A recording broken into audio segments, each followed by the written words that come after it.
vai chamar o Zé Maria aqui para falar da Petrobras, e aí a gente continua essa conversa depois, tá bom? Porque tem coisa para falar, ainda tem o Bolsonaro lá na Inglaterra, e eu quero falar mais dessa história do Ciro aí. Deixa eu puxar aqui o convidado, né? E tem a BTG, né? Parece que o homem disparou, né? Lula mais 3% na BTG, né? Mais 3% da BTG, né? Parece que o homem disparou. Mas vamos lá, vamos pegar aqui o... Só um segundo. Peraí.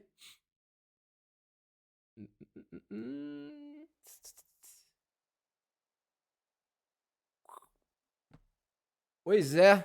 Tudo bem? Tá me ouvindo? Tô ouvindo, Orlando. Bom dia. Bom dia, bom dia. Tudo certo? Beleza. Deixa eu só puxar aqui, porque eu acho que você... Zé, só vou pedir pra você ficar um pouco mais em pé, porque você tá aparecendo teu nariz aqui na câmera. Tá, deixa eu ajeitar aqui. Melhorou? Agora melhorou bastante, melhorou bastante. Show. E aí, como estamos? Corrida eleitoral, como é que tá a situação aí? Rapaz, tá na correria, maluquice. Cheguei do Rio agora. Vou ficar por aqui hoje em Campos. Amanhã já vou para Macaé, Cachoeiro de Macacu, direto. Maluquice. Cara, se a gente que comenta política tá igual o Papai Noel de shopping no fim do ano, sabe qual é? Imagino vocês, cara, porque segunda a segunda, né, cara? De segunda a segunda a segunda. Mas tá faltando um pouco, só 13 dias. Só 13 dias, né? Zé, então assim, desculpa a intimidade, chamar de Zé, porque, enfim, aqui não funciona no canal assim, né? Eu trouxe você aqui hoje porque eu acho que tem uma questão que a gente trabalha muito aqui no canal, que é uma coisa de formação política para as pessoas que estão assistindo a gente aqui, deve ter umas 800 nesse momento agora, que é uma, assim, eu vejo muito isso, as pessoas quando se defrontam com o tema Petrobras, né, Petrobras, Lava Jato, porque assim, mesmo pessoas que são progressistas, de esquerda, que vão votar no Lula, que são petistas, tem uma dificuldade de se defender dessas acusações. Quando fala assim, porque você vai votar no Lula e o Petrolão, né? E a Lava Jato, e Passadina, né? Tipo, as pessoas não sabem a informação, né? Porque não, roubaram-se 25 trilhões de dólares na época e tudo mais, e sei lá o quê. Então, assim, eu acho que a gente...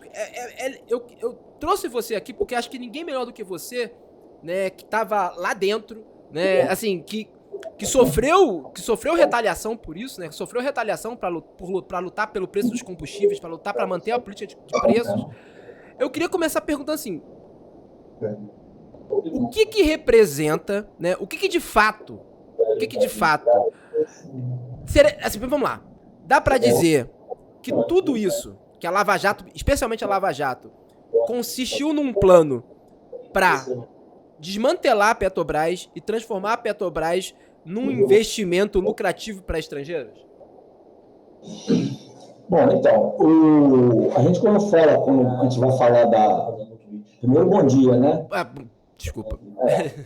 Bom dia para todo mundo que está assistindo. A gente quando fala da Petrobras, é importante a gente fazer um resgate do que significa a Petrobras. A Petrobras é uma empresa que foi criada por um movimento popular da campanha do Petróleo é Nosso e que vem ao longo dos anos, mesmo com várias forças políticas aqui no país contrárias, ela vem demonstrando, através da capacidade dos seus técnicos, tanto dos próprios como dos terceiros, ela vem demonstrando a competência do povo brasileiro na exploração e produção de petróleo, de refino, transporte, tudo isso. Tanto que nós chegamos a ser a quinta, sonhávamos em ser a quinta empresa de energia do planeta. Porque nós saímos de uma lógica do poço ao posto para ir do poço ao poste. Então, nós seríamos o nosso sonho era ser a quinta empresa de energia do planeta, principalmente depois que nós descobrimos o pré-sal. E aí, Orlando, aí que começa, contraditoriamente, o nosso calvário. Eu digo isso por quê? Porque deveria ser motivo de celebração para todos os brasileiros e brasileiras a descoberta da maior reserva de petróleo do planeta e, lamentavelmente, eu digo que começou o nosso calvário porque aí começaram a ocorrer movimentos que hoje, óbvio que é muito mais fácil você fazer avaliação com o jogo jogado, hoje a gente vê que foram movimentos que levaram a Lava Jato, que levaram ao golpe da presidenta Dilma, que levaram à prisão do presidente Lula, né? Porque vamos lembrar, a gente descobre o pré-sal em 2006, final de 6, início de 7, né? No ato seguinte, né, em 2008, misteriosamente some um HD da empresa que prestava serviço à Petrobras, Halliburton, e que continha todo o mapeamento geológico do pré-sal brasileiro. E também lembrando, a Halliburton é uma empresa americana e que era do vice-presidente dos Estados Unidos. Tá? Ato seguinte, os Estados Unidos, ele reativa a quarta frota, que mapeia aqui a costa da América Latina. Tá? E em 2010, na eleição presidencial de 2010, onde o Serra concorria com a Dilma, isso tudo que eu estou falando, aqueles que estão nos ouvindo, né, nos vendo, podem comprovar isso na internet. Em 2010, o Serra troca um e-mail com uma das gerentonas da Chevron, aonde ele diz que ela poderia ficar tranquila que ele, sendo eleito presidente da República, ele iria revogar a lei da partilha, que Lula, que já tramitava no Congresso e que Lula aprovou ao final do seu mandato.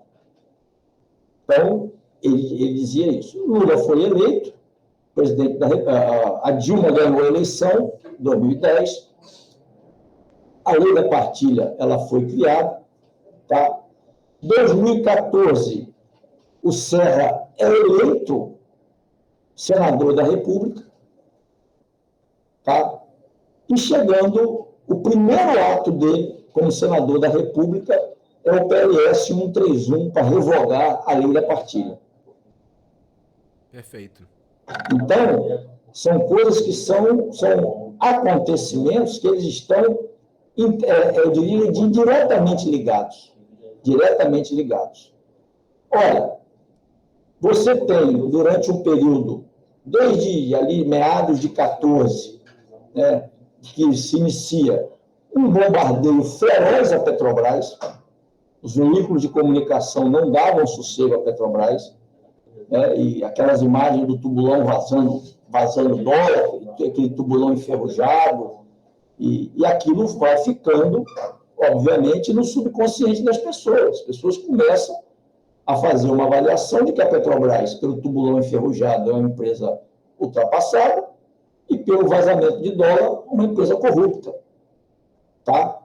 Então, isso vai ficando no subconsciente das pessoas. Mas eu vou dar um dado para você, que está no balanço da Petrobras. O balanço da Petrobras de 2014, ele atestou que foram desviados da Petrobras 6 bilhões de reais. Isso no período de 2004 a 2014, no período de 10 anos. Está no balanço da Petrobras atestado pela Price, que é uma empresa de consultoria. Nesse mesmo período, Orlando, nesse mesmo período de 10 anos, o faturamento da Petrobras foi de 3 trilhões de reais. Quando você pega, obviamente, e vê, 6 bilhões de reais é muito dinheiro. É muito dinheiro. Né? E nós temos que, o tempo todo, nós temos que fazer com que o combate à corrupção ele se dê de maneira intensa. Agora, dizer que a operação Lava Jato, que a corrupção da Lava Jato quebrou a Petrobras, não se sustenta pelos números. Nós estamos dizendo que 0,002% quebrou uma empresa. Uma empresa que faturou 3 trilhões ser quebrada por um desvio de 6 bilhões de reais, que por mais que tenha um montante, mas para uma empresa de petróleo é pouco representativo. Então, foi muito mais no sentido de entregar as nossas reservas de petróleo, como nós estamos vendo aí, os leilões correndo solto, né, e os campos nossos de produção sendo vendidos, entregues, né, que a gente fala, entregues com uma facilidade muito grande, a preço de banana, né, vendendo refinaria, vendendo terminais, vendendo dutos, e praticamente transformando a Petrobras numa empresa que, se nós não mudarmos o rumo dessa história, ela vai se tornar vai precisar somente de um escritóriozinho para comercializar petróleo. Tem um ponto interessante nisso, que você falou da origem da Petrobras como a partir de um movimento popular, né? E quando a gente olha para a história da Petrobras, ela tem uma função importante em termos de planejamento de governo, que é de interiorização de investimentos, né? Assim, tipo, quando você vai pegar, por exemplo, o mapa da Petrobras ali no auge do governo do PT, você vê a presença da Petrobras em diversos lugares chaves e distribuindo investimento federal, né? Assim, distribuindo e convertendo em emprego, né? E conforme a gente... Acho que uma das maiores consequências desse desmantelo da Petrobras, que a gente tem visto ao longo dos últimos anos, que começa ali, especificamente, acelera durante o governo Temer, né? E depois, agora, então, atingiu rumos que a gente fala, assim, por exemplo, outro dia eu estava conversando com o pessoal, que eu sou do Santo, né? Enfim, o pessoal de religião de matriz africana hoje em dia, tem muito terreiro de matriz africana que gasta mais dinheiro com vela do que com conta de luz. Porque o preço da vela tá imenso, por conta da venda de refinarias, né? Tipo, as pessoas esquecem que o preço que a vela é feita com subproduto do petróleo, e aí, hoje em dia, o preço disso está atrelado ao preço, enfim.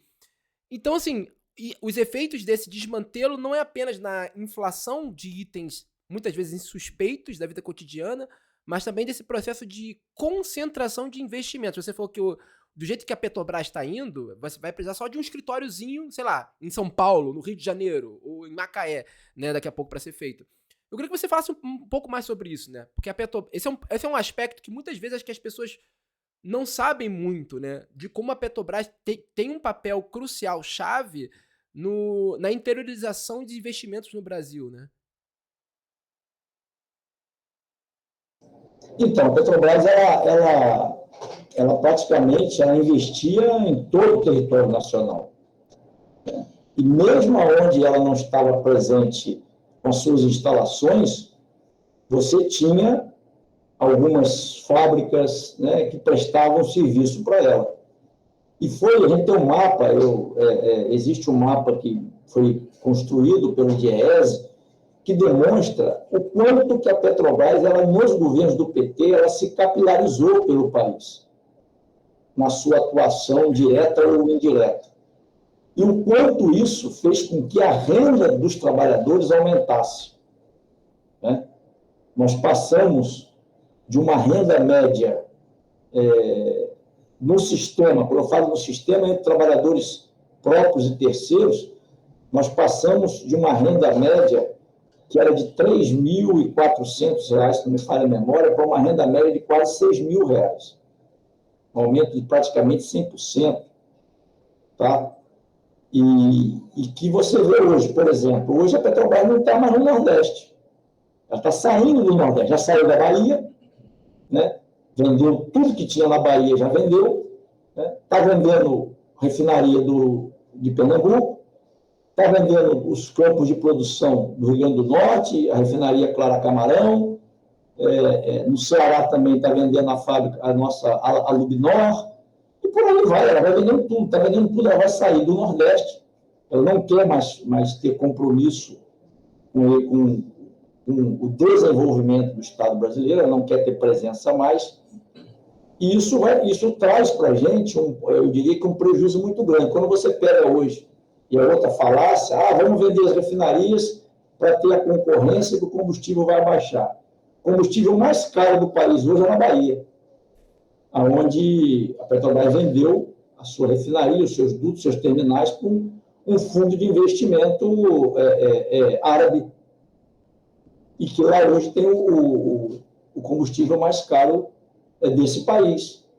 Quer dizer, aqui no estado do Rio de Janeiro, voltar aqui para o meu estado, o estado do Rio de Janeiro Você tem hoje 18 estaleiros que estão fechados. Eu tive semana passada, semana passada, né? No estaleiro das Fel em Angra. Eles estão fazendo estão construindo um módulo lá, mas algo muito pontual. E a Petrobras tem contratado até 2026 a construção de 15 plataformas. Todas elas, Orlando, vão ser construídas no exterior, ou na China, ou na Coreia, ou em Singapura. Cada plataforma dessa, com a capacidade de gerar entre empregos diretos e indiretos, 150 mil empregos. Cada unidade dessa, com a capacidade de agregar ao PIB nacional, 7 bilhões e 200 milhões de reais. E tudo isso vai ser colocado lá fora.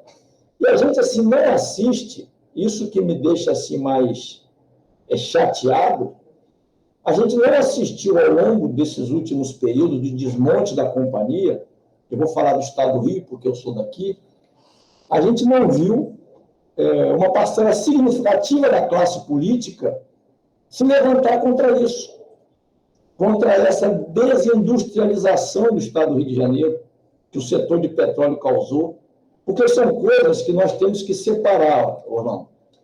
Uma coisa é o combate à corrupção, que eu defendo, você defende, todos que nos assistem defendem, e que temos que ser rigorosos nisso. A outra questão é você, por conta do combate à corrupção, você destruir o parque industrial do seu país.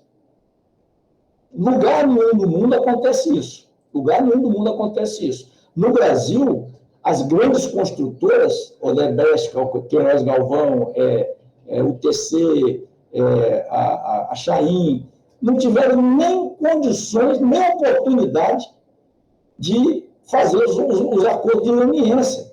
Simplesmente foram condenadas, quebraram, fecharam as portas, um monte de gente ficou desempregada, os estaleiros fecharam e a vida seguiu.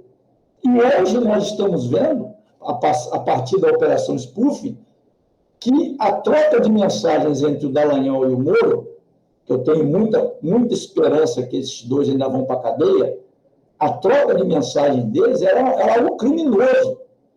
Era algo para destruir mesmo, destruir o presidente Lula e destruir a indústria de petróleo no nosso país. Então, assim, é um estrago generalizado. A Lava Jato, só a Lava Jato, ela destruiu 4 milhões de empregos aqui no nosso país, na cadeia produtiva. Só a Lava Jato, ela fez com que o Brasil deixasse de investir 176 bilhões de reais. Então, isso tem um preço social que é muito grande. É muito grande. É você ver aqueles que defendem a Lava Jato, mas recuperou não sei quantos milhões. Pergunta para essas pessoas onde estão os delatores da Lava Jato. Se eles sabiam, se eles sabem que todos os delatores têm a cláusula de desempenho. O que é a cláusula de desempenho? De acordo com a delação, por exemplo, o Paulo Roberto Costa, que já faleceu, ele fez uma delação que ele ganhou de propina R$1 milhão. Ele tem uma cláusula de desempenho que desse 1 milhão que ele delatou, ele ganha 500 milhões. Percebe? Ele ganha 500 mil. Percebe? Então, o cara é aquela máxima de que o crime compensa. O cara roubou, delatou, e do que ele delatou, ele merece um percentual para ele, para curtir a vida, porque ele está solto. Ele está solto. Enquanto isso, como eu já falei, nós temos milhões de trabalhadores que perderam os seus empregos. Você falou uma coisa que eu sempre bato muito aqui na tecla no canal, que você te entristece muito ter visto a classe política tão passiva com relação a esse desmantelo, né, da indústria naval, enfim, especialmente da Petrobras ao longo dos últimos anos. E eu ainda acrescentaria, na verdade, né, não só passiva, mas muitas vezes ativa, porque a gente sabe muito bem, né, como eu digo, eu não guardo rancor, eu guardo nomes, que uma parcela considerável do campo progressista e até mesmo a esquerda apoiou a Lava Jato, até naquele grande oba-oba, né? Do tipo, não, temos que lutar contra aquele pensamento de política moral pueril, né? Assim, mas eu acho que tem um outro aspecto aí que eu acho que é importante que você falou, que liga com uma coisa que você falou antes, né? Assim, a gente tinha o dia inteiro, né? Todo dia no Jornal Nacional tinha lá aquela imagem como é que é? Do oleoduto enferrujado, jogando dólar, né? E as pessoas todo dia sendo bombardeadas com aquela mensagem, e aquele espetáculo punitivista, o Lula sendo preso, as delações, aí mostrava lá o Odebrecht lá na cadeia, aí mostrava o cara, né? Ele aparecia aquele sujeito, aquele empresário que todo dia tava. Aí você viu o cara de terno, de repente ele aparecia com uma camisa social meio amarrotada, com uma cara de assustado, né? E aquilo meio que fazia com que a população se sentisse vingada, de certa forma, né? Porque tinha eu chamo aqui no canal, a gente chama isso de Big Mac argumentativo. Porque você tinha um momento de crise, tinha uma crise financeira acontecendo, uma população assustada com a perda do seu poder aquisitivo, e de repente você tinha um desfile todo dia no Jornal Nacional. Olha, a causa é essa corrupção e esses são os culpados. Aí você tinha lá o Odebrecht, sei lá o quê, Cerveró, e aí de repente aparecia o Lula, Dilma, enfim. E aquilo criou uma comoção nacional que, ao longo dos últimos anos, e aí é uma coisa onde eu atuo, que me entristece, é que ver que você não tem uma contra-propaganda a isso, né?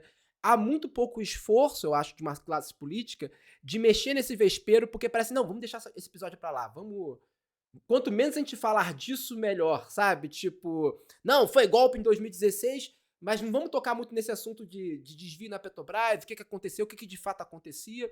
Porque assim, quando a gente volta pra época, a gente vê um esforço deliberado da Graça Foster, da própria Dilma, em tentar resolver essa situação. Né? Em tentar resolver assim, cara, existiam questões, existiam desvios, isso aí é uma questão óbvia, só que assim, a dimensão que é dada àquilo e a ligação que se faz, sei lá, olha, porque existia um pessoal na diretoria da Petrobras que estava envolvido com alguma coisa, então por isso que tá faltando dinheiro em hospital, sabe? Por isso que você tá passando fome na rua, né?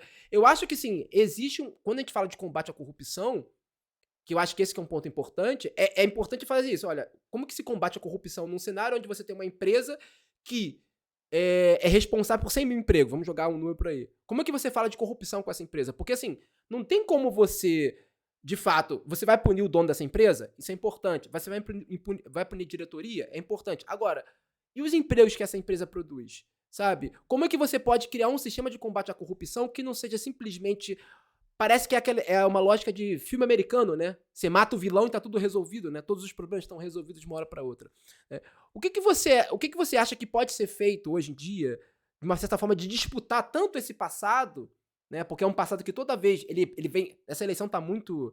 O Bolsonaro tá fazendo isso, o Ciro tá investindo nisso, né? De trazer essa história à tona para tentar criar uma rejeição não apenas ao Lula, mas como os candidatos do PT ou candidatos de esquerda no geral que estão atrelados, né, a agenda do Lula, ou apoiando o Lula, né? E ao mesmo tempo dizer assim, cara, olha só, a gente tem uma resposta para isso. A resposta é a que sempre foi. A resposta é o quê?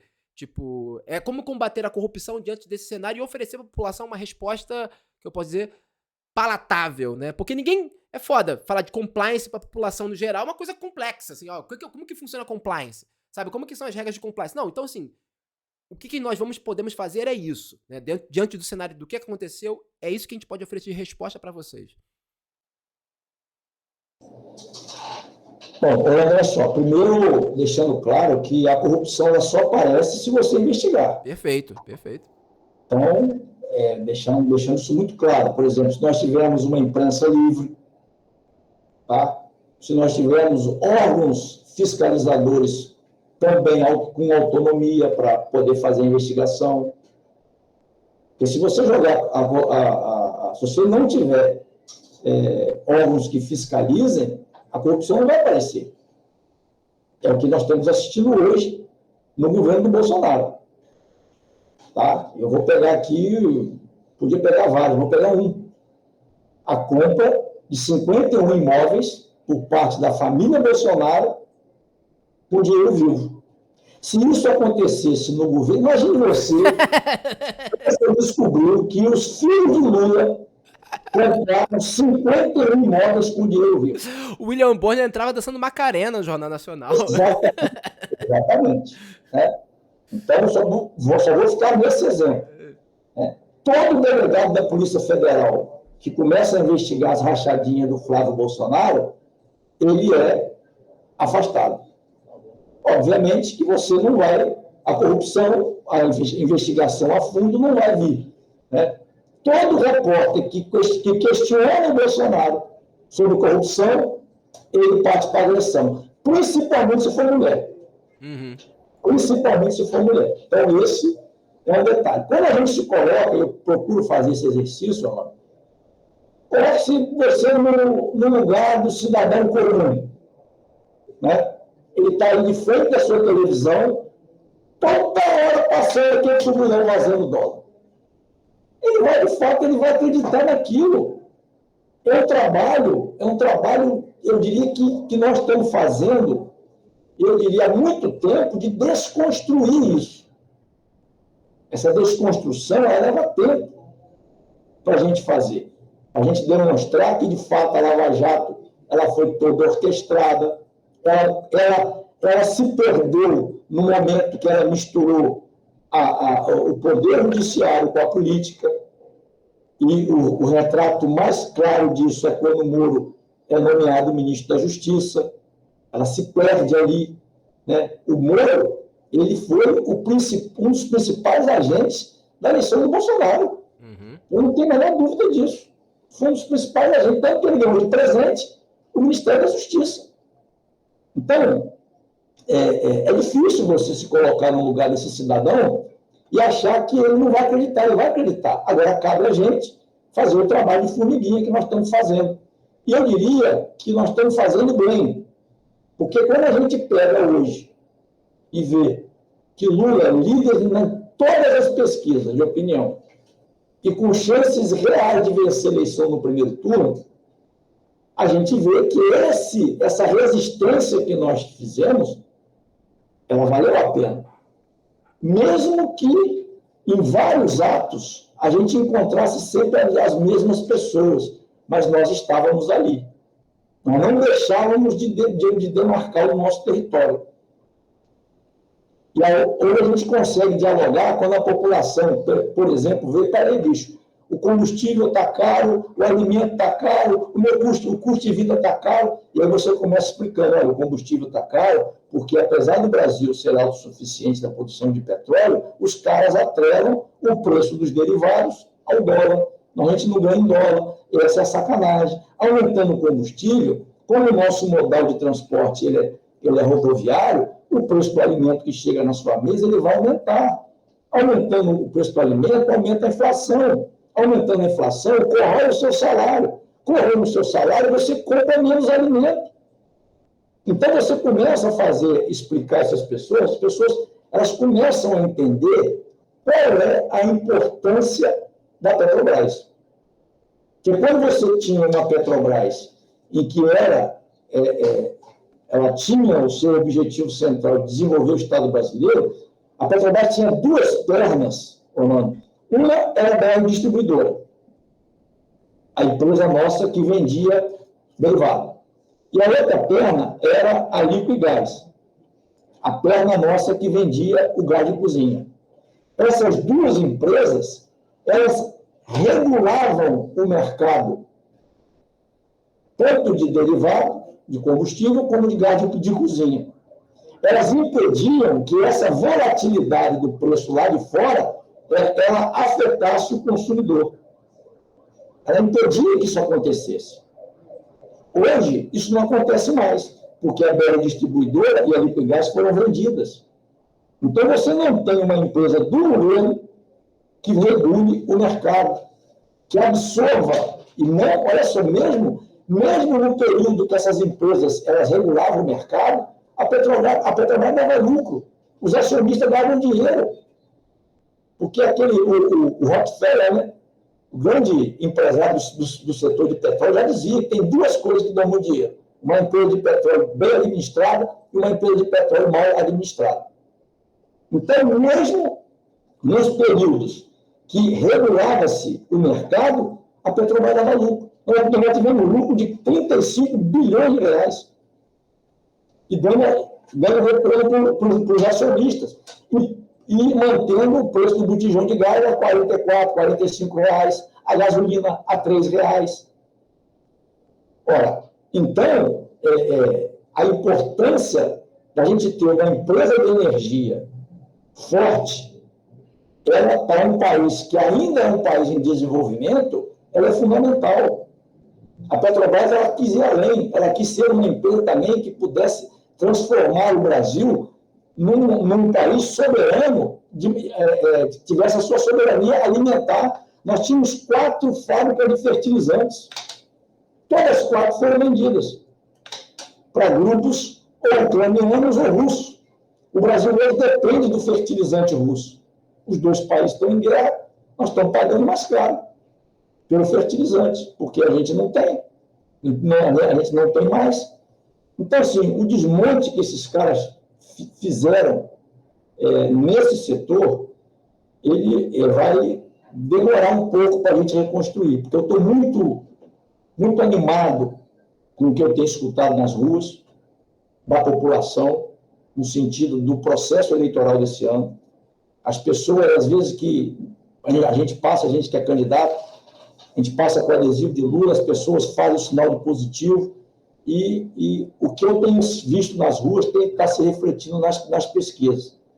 E o presidente Lula já avisou. Vou lembrar que o primeiro discurso que ele fez, depois de ser solto, né, do sequestro que fizeram contra ele lá em Curitiba, ele falou: cuidado com quem está comprando os ativos da Petrobras. Pode ser que vocês tenham que devolver. Então, fica aqui o alerta. Porque a Petrobras, diferente do que o Bolsonaro fala, a Petrobras é um baita de um instrumento para desenvolver o Estado brasileiro. É um baita de um instrumento para fazer de novo a roda da economia girar. Você já imaginou, vocês que estão nos assistindo, se a gente consegue, não sei se nós vamos conseguir trazer essas 15 plataformas que estão sendo construídas lá fora, mas se a gente consegue trazer umas 4, 5 para cá, gerar um país que está vivendo aí entre desalentados e desempregados, estão vivendo, temos quase 20 milhões de pessoas, a gente gerar quase 1 milhão de empregos aqui, para nós vai ser um alento. Vai ser um alento. Né? A gente tem condição, sim, de fazer de novo essa roda da economia girar, e eu digo e repito, a Petrobras é um instrumento fundamental nesse novo ciclo dos governos do PT e com o presidente Lula. Zé Maria, só pra gente já ir se encaminhando pro final, que eu sei que tu tem um monte de compromisso, eu queria que você falasse um pouco, você já tocou um pouco nesse assunto, mas justamente sobre o PPI, né? Sobre essa política atual de preços da Petrobras, que é uma questão, assim, eu me lembro que a primeira vez que eu ouvi falar disso foi em 2010, 2009, porque eu lembro do pessoal do PSDB, os liberais na época, dizendo que era necessário, que o Brasil subsidiava o preço do combustível, que mantinha o preço do combustível artificialmente baixo, que isso não era bom para a sociedade brasileira, que isso não era bom para o brasileiro, enfim. Eu queria que você que estava lá dentro, né, que enfrentou isso e que hoje vê a consequência disso para a população brasileira, eu queria que você falasse um pouco sobre propaganda no celular dessa hora. Tipo, eu queria que você falasse um pouco sobre o que é essa pressão histórica, né? A gente tá falando de, pelo menos, eu que, sei lá, eu escuto falar disso desde 2009, né? Das pessoas tentando pressionar a Petrobras para liberar o preço do combustível, né? E como que foi esse processo de disputa interna e as consequências disso, as consequências finais dessa disputa? Então, vamos lá. O PPI é o Programa de Paridade de Importação, que significa PPI, e que na prática significa o quê? Que o preço dos combustíveis aqui no Brasil ele é atrelado ao dólar e ao custo do barril no mercado internacional. Essa política ela tem como pano de fundo atrair os compradores das nossas refinarias.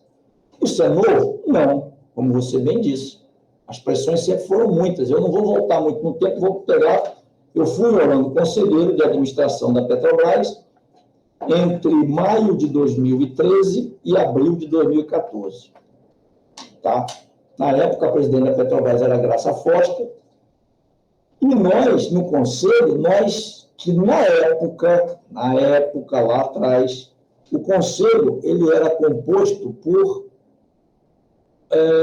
10 integrantes, 8 indicados, 11 integrantes, 8 indicados pelo acionista majoritário, que é o governo, 2 pelos minoritários eleitos e 1 dos trabalhadores, que também era eleito.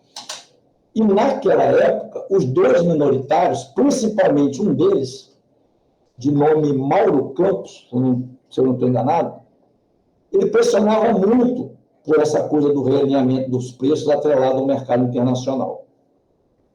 E, obviamente, que nós tínhamos toda a noção do que isso representaria, esse atrelamento. E então, o Conselho aprovou, na época, uma política de preço, que quem aprova, na verdade, quem elabora a política de preço é a diretoria executiva da Petrobras, está no Estatuto da Petrobras. E o Conselho, por ser a instância máxima da companhia, ele referenda ou não. A diretoria elaborou, o Conselho aprovou uma política de realinhamento dos preços. Quando a gente fala realinhamento, pode ser para mais, pode ser para menos, né?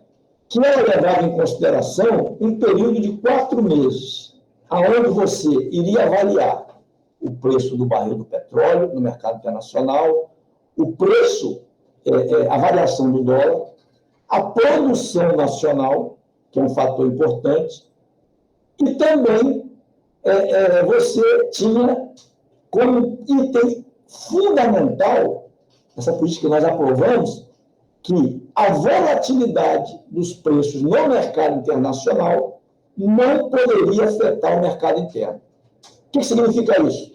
Agora, nós estamos com uma guerra lá na Rússia, com a Ucrânia, o barril saltou de 60, 70 para 140.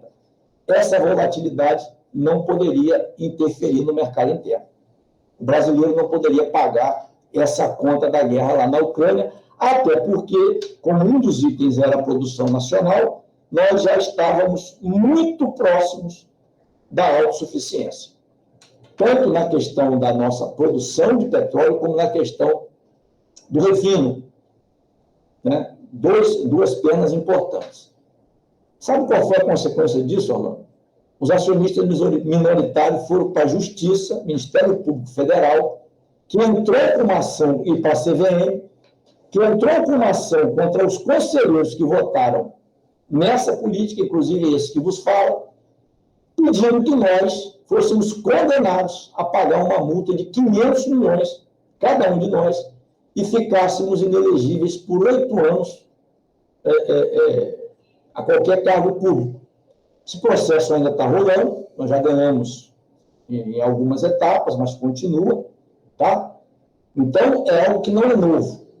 Quando o Temer, golpista, assume e que ele coloca na presidência da Petrobras o Pedro Parente, em outubro de 2016, ele implementa a política de paridade de preço, de importação. E nós, já naquela época, eu era o coordenador da Federação Única dos Petroleiros, nós já avisamos, olha, quem vai pagar essa conta é a população. Não deu outro. Não deu outro.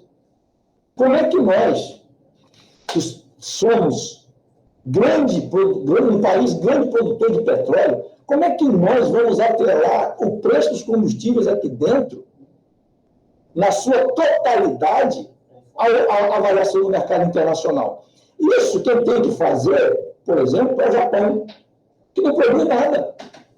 Então, ele tem 2 alternativas. Ou o governo vai subsidiar, ou de fato, ele pratica a paridade internacional de importação. O Brasil não. O Brasil tem que ter a sua política sabendo que ele é um grande produtor. A Petrobras é uma empresa que tem ações na Bolsa, é uma empresa que tem que dar lucro, mas é uma empresa também que tem, ou tinha, não tem, acho que não tem mais, né, responsabilidade social. e que não pode prejudicar a população, porque a dona de casa hoje, ela saltou de um botijão de gás de 44 para ter o gás que está 150. Então, é um absurdo, é um crime o que estão fazendo. O regulamento de preço, ele tem que ser feito, você não pode pegar essas variações todas internacionais. E agora nós estamos vivendo, eu diria, estou falando, um dos maiores crimes eleitorais que esse país já viu, que é o Bolsonaro, que sempre negou interferência na política de preço da Petrobras. Ele está deliberadamente, porque é ele que manda, ele sempre negou que ele tivesse autoridade para colocar a política, travar o regulamento de preço e falar assim, não, eu não posso interferir na Petrobras. Ele já trocou 4 presidentes da Petrobras. Numa empresa que o que mais ela precisa é perenidade nas suas ações. Uhum. Uma empresa de petróleo tem que ter uma perenidade nas suas ações, o seu planejamento estratégico. Ele já trocou 4 presidentes. E agora, às vésperas da eleição, você vê que a gasolina está baixando direto. Porque nós estamos saindo do PPI para o PPL, né? Que é o Programa de Paridade de Importação pelo Programa de Paridade Agrícola. Quanto mais o Lula sobe nas pesquisas, a gasolina baixa. Hoje deve subir. Parece que na BTG o Lula aumentou 3%, vou ver depois. Então, daqui a pouco nós vamos ter esses caminhões de tanque passando pela rua distribuindo combustível. Né? Porque as coisas vão, ele não tem mais como fazer. Só que a população já enxergou que tudo isso que ele está fazendo é eleitoreiro. E se Deus quiser, cara, estou muito confiante, volto a dizer, nós vamos ganhar essa eleição, nós vamos recuperar o poder de investimento da Petrobras. A Petrobras, Orlando, ela, como você fez uma pergunta lá atrás, a Petrobras ela já chegou a investir no Brasil, todos os dias, 330 milhões de reais. Tem noção do que significa isso? Uma empresa investir todo dia 330 milhões de reais no país. Uma empresa que tinha um programa de patrocinar cultura, de patrocinar meio ambiente, de patrocinar esporte, que era um investimento de 730 milhões de reais ano. E hoje, esse investimento é de 130 milhões. Tá? Zé Maria, só fazer uma parênteses sobre isso.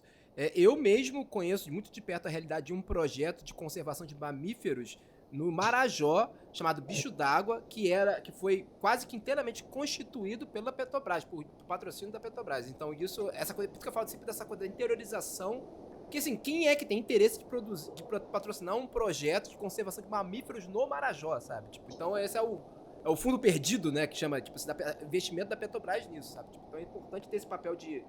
E outra coisa que era uma verba que nunca foi pro ar, na verdade, aqueles 90% do pré-sal, que era destinado para saúde e educação, que foi um fundo aprovado pela Dilma, né? E aí acabou não sendo regulamentado e até hoje está parado, né?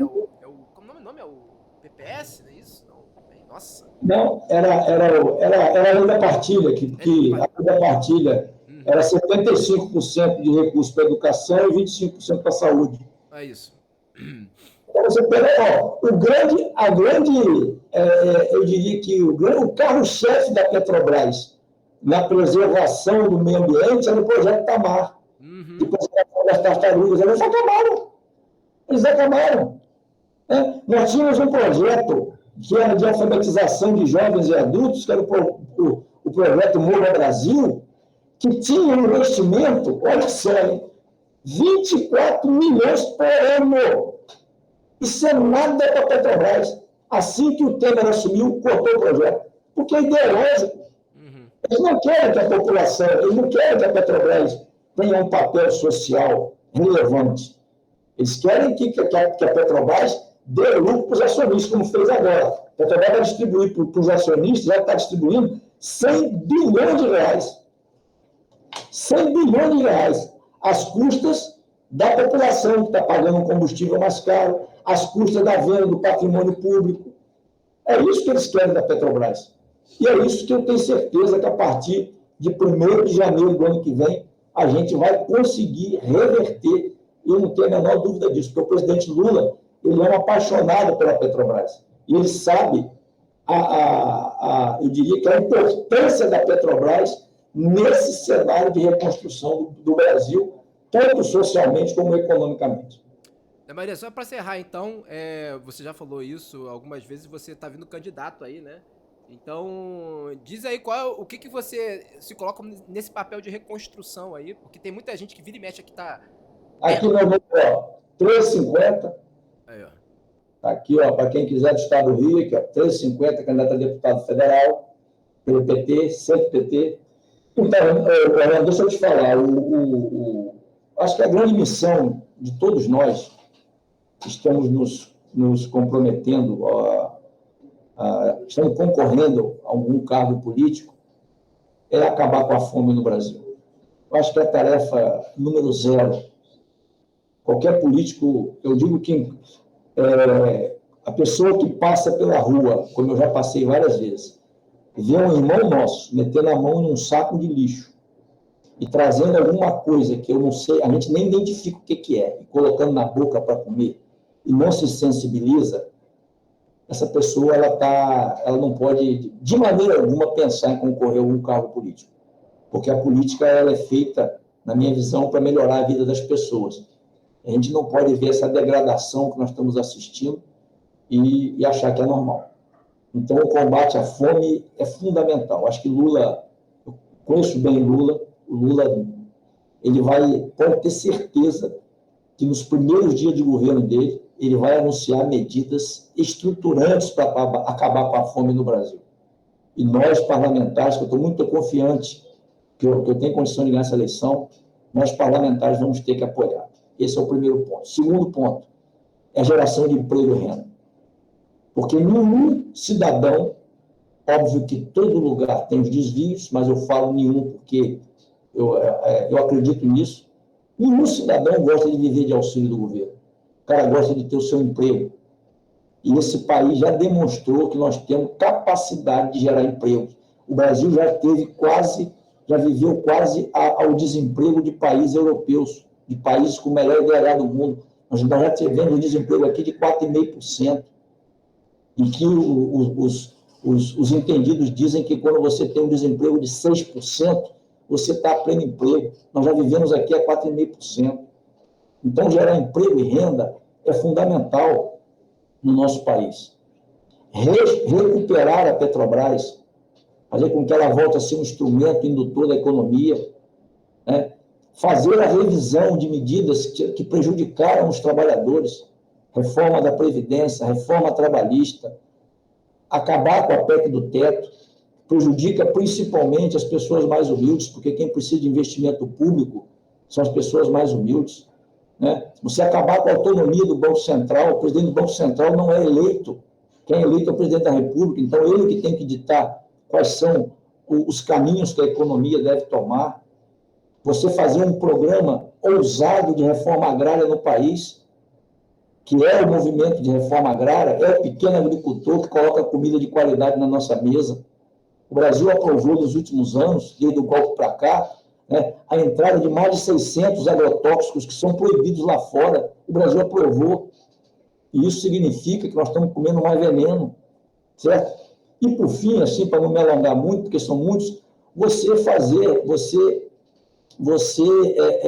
recriar o Ministério da Cultura, você criar um Conselho de Cultura e você, de fato, investir na cultura. Porque o Bolsonaro e seu grupo, eles, quando acabam com o Ministério da Cultura, quando reduzem o orçamento, eles não fazem por acaso. Eles fazem porque eles sabem que a cultura significa resistência. E por isso que eles acabam. E nós precisamos viver num país, Orlando, um país de mais amor. Nós não podemos aceitar a intolerância religiosa, como a gente tem assistido. O Deus é um só, é um Deus de amor. Quero só lembrar que eu ouvi isso de um jovem que me marcou muito, né? Quando o Bolsonaro fala que bandido bom é bandido morto, a gente se lembrar que Jesus Cristo foi crucificado ao lado de 2 bandidos. Quando esse cara fala que ele é a favor da tortura, a gente se lembrar que antes de ser crucificado, Jesus foi torturado. Então, é isso que eu defendo. Eu defendo um país de amor, onde as pessoas possam se respeitar, divergir. mas se respeitar, cada um aceitar a opinião do outro, cada um aceitar a opção do outro, se respeitando e todo mundo vivendo em paz e vivendo bem. É isso aí, agradeço a você, Orlando, pela oportunidade, estou sempre à disposição aqui. Pô, perfeito. Eu que agradeço aí a tua vinda, Zé. Então é isso, brigadão. E como você disse, é 13h50, né? Então só pra lembrar o número do pessoal que viu aí, passou meio rápido. Então, brigadão, Zé. Agora bom almoço pra você aí, que a gente vai continuar aqui falando de outras coisas. Vamos falar da pesquisa BTG aí. É isso, fale. Então, brigadão, abração, cara. Abraço e vamos, faz o L e vem, vamos lá. Opa! Pronto, meu populacho. Notaram aí a colinha? Viram a colinha aí? Né? Viram a colinha aí pra quando você vir o pessoal falando sobre Petrobras? Acho que deu pra dar uma geralzinha, né? Uma boa geral sobre... Cadê o Orlando? Não tô aparecendo pra vocês? Cadê o L? Aqui é o L. Aí vão printar. Aí vocês printam fazendo L. Aí vai estar Aí amanhã vai estar no Twitter os ciristas. Tá vendo? Petista! Petista! Recebeu um petista na live e tá fazendo... Teve um cara, um dodói, que chegou pra mim e falou assim, porra, você tem que levar o pessoal da NR, seu merda. Eu falei, pô, desculpa, cara, eu ao contrário de certos candidatos do PDT, eu não converso com essa gente não, tá ligado? Eu não converso com essa gente não.